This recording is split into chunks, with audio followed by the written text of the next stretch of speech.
this is a guide for Balkan border RP. So as you spawn in, your best bet is to go to the dealership and just buy a free car. Now mostly everyone goes for this car, but you can of course get the truck, which just holds a bit more. Well, I don't know if it's slower or not. So then after, you go to a passport shop if you want to pass the border and not get shot dead for trying to pass.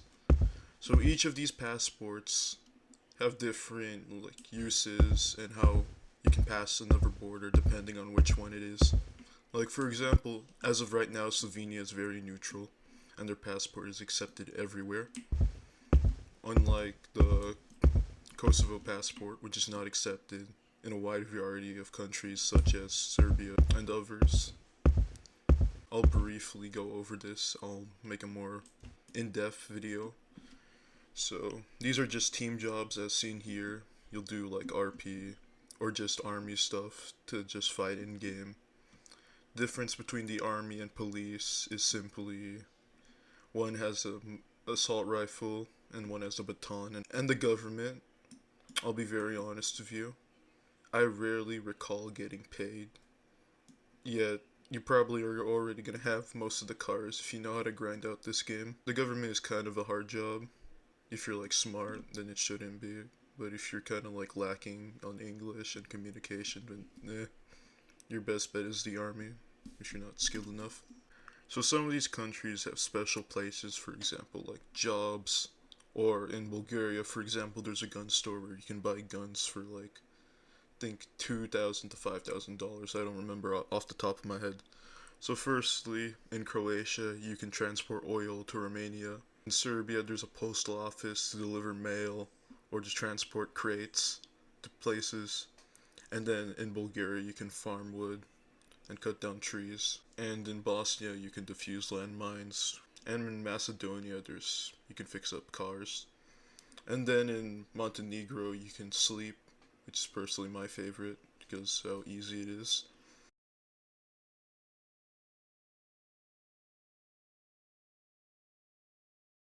So when you pull up to a border, most likely you'll have to slow down because if you go too fast, they're super trying to jump and just go across.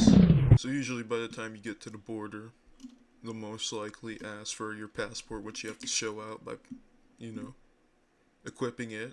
Then you'll state your reason why to come in, and then when they let you pass, they just click a button and you just drive on through.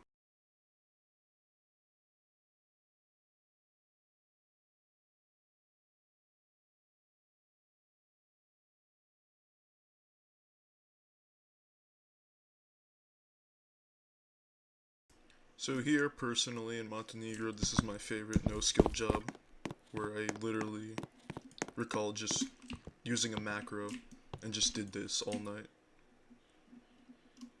See the cash just goes up.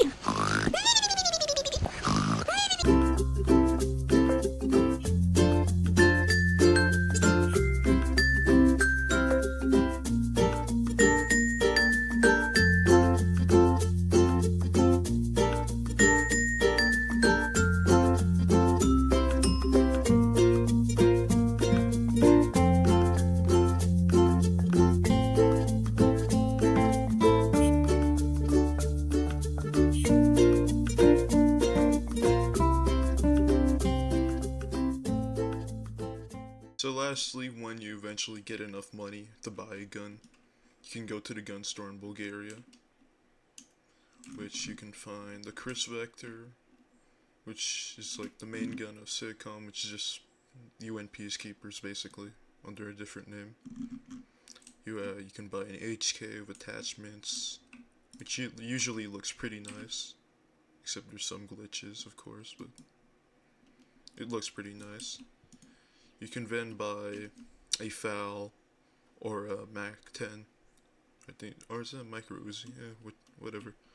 And this is a shotgun, by the way. This is not a rifle. This is a shotgun. You know. So lastly, what I'll say though is, if you want to become army or police, you need to attend a tryout in the desired nation you want to go in. And also, most importantly, you need to join the Discord servers for them in order to be in the like RP and participate in wars and such. Another thing is if you want to be government, you most likely will have to apply and get handpicked or voted into by whichever country you want to go into.